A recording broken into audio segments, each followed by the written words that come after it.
গরমের তীব্র দাবদাহ হোক বা বর্ষার আকাশ ভাঙা বৃষ্টি বা হাড় কাঁপানো শীত, তাদের বাইক থামানোর জো নেই। টার্গেট পূর্ণ করার জন্য তাদের দিন রাত ঘুরতে হয় এ প্রান্ত থেকে ও প্রান্তে।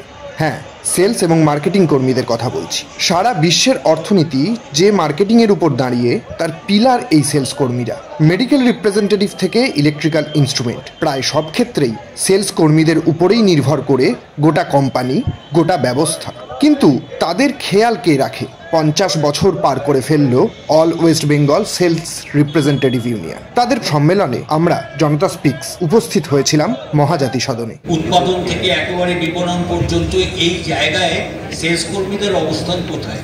উৎপাদনের সাথে যুক্ত যে সমস্ত শ্রমিক, তারা তো আমরা জানি তারা উৎপাদন করছেন এবং তারাই কিন্তু এই যে কোম্পানির মুনাফা অর্জন করার যে প্রস্তুতি, অর্থাৎ সেই উদ্বৃত্ত বা সারপ্লাস ভ্যালু তারাই তৈরি করছে। তাহলে সেলস কর্মীদের অবস্থানটা কোথায় বা তাদের সাথে পার্থক্য কোথায়? এই যে উৎপাদন করছেন যেটা, সেটা একটা পণ্য, সেটা যতক্ষণ না বাজারজাত হচ্ছে এবং বাজারে কনজিউমারের কাছে পৌঁছাচ্ছেন এবং উৎপন্ন মূল্যটাকে আহরণ করতে পারছে না, ততক্ষণ পর্যন্ত কিন্তু ব্যবসা বা শিল্প প্রক্রিয়াটা কমপ্লিট হয় না। তার ফলে এই শিল্প প্রক্রিয়াতে কিন্তু সেলস ওয়ার্কারের ভূমিকা এবং উৎপাদনের সাথে যে শ্রমিকরা থাকে প্রাথমিক পর্যায়ে, এরা একই সূত্রের বাধা। 70-80 সালে কোম্পানির সাথে সেলস কর্মীদের যোগাযোগের জায়গাটা ছিল কাগজে লেখা, আজকে কাগজ উঠেই গিয়েছে। আজকে কানেক্টিভিটিটা এমন একটা পর্যায়ে পৌঁছে গিয়েছে যে আপনার সাথে কোম্পানি 24 ঘন্টাই আপনি কানেক্টিভ হয়ে আছেন এবং 24 ঘন্টা কোম্পানিগুলো ডিমান্ড করছে আপনার মজুরিটা, কিন্তু যেহেতু ইনফ্লেশন ক্রমাগত হচ্ছে, টাকার মূল্য হ্রাস হচ্ছে,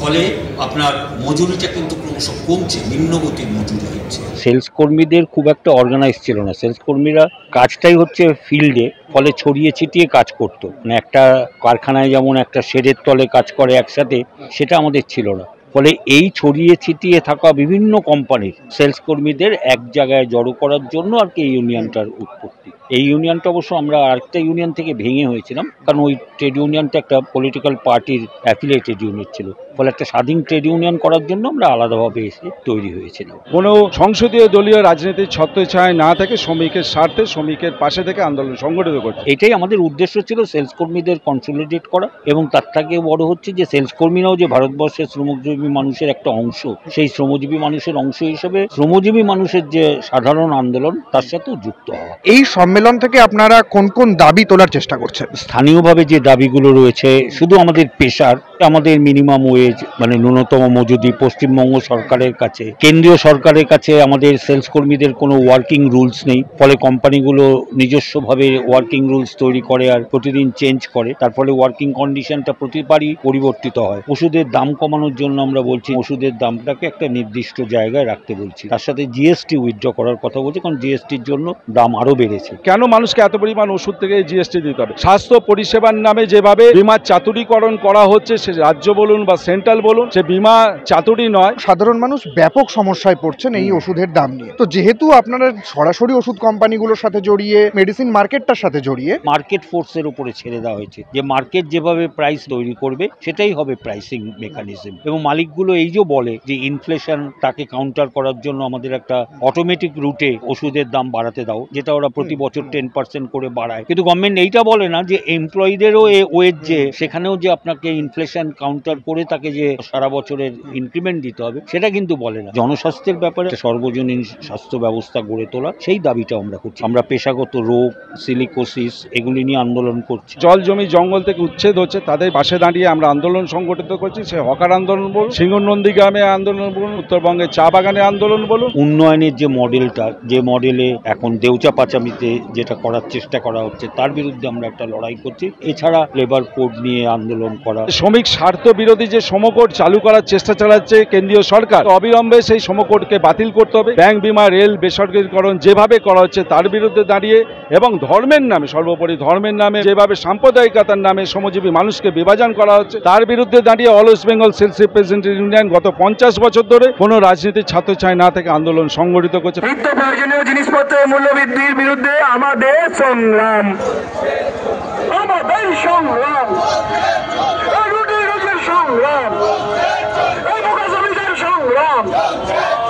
এটা নানা জায়গা থেকে অভিযোগ আসছে যে কোন একজন রোগীকে দিন দিন ওষুধের পরিমাণ বাড়িয়ে দেওয়া হচ্ছে, এবং অনেক জায়গা থেকেই অভিযোগ এটাই যে এটা ইচ্ছা করে ওষুধের মার্কেটিং এবং তার প্রেসারে ডাক্তাররাই অতিরিক্ত ওষুধ লেখার কথা ভাবছেন বা সেই দিকে যাচ্ছেন। তো আপনারা তো এই ওষুধের মার্কেটিং এর সাথে যুক্ত, তো আপনাদের কি মনে হয় যে এই জায়গাটায় আপনাদের কি ভূমিকা থাকা উচিত? অন্য পণ্যকে যেভাবে দেখা হয় না, ওষুধটাকেও সেই পণ্য হিসাবে দেখা হয়। যদিও ওষুধটা হচ্ছে আপনার জীবনের অনেক অপ্রয়োজনীয় ওষুধ কিন্তু ভারতবর্ষের মার্কেটে চলছে, অনেক অপ্রয়োজনীয় কম্বিনেশন ভারতবর্ষের মার্কেটে চলছে যা পৃথিবীর অন্য কোথাও চলে না। প্রয়োজনটা কোম্পানিগুলোই তৈরি করছে। শরীরের কতটা প্রয়োজন, স্বাস্থ্য রক্ষার জন্য কতটা প্রয়োজন আমরা জানি না। এটা চিকিৎসকদের সাথেও কথা বলেছি, তারাও বলেছেন যে হ্যাঁ, অপ্রয়োজনীয় অনেক ওষুধ তৈরি হয় এবং সেগুলিকে আমরা অনেক সময় লিখতে বাধ্য হই বিকজ অফ সার্টেন প্রেশার। আমাদের ভূমিকাও হচ্ছে, আমরা তো সরাসরি কোম্পানিকে বলতে পারি না যেটা আমি বিক্রি করব না। মহিলা হিসেবে এই কাজে আপনারা আলাদাভাবে কোনো দাবি তুলতে চাইছেন? আমাদের কোনো রকম টয়লেট নেই, যেহেতু আমরা ফিল্ড ওয়ার্কার, আমাদের কোনো রকম একটা টয়লেটের ব্যবস্থা নেই। ম্যাটারনিটি লিভটা একটা বিশাল সমস্যা। প্রেগন্যান্সি পিরিয়ডের মধ্যে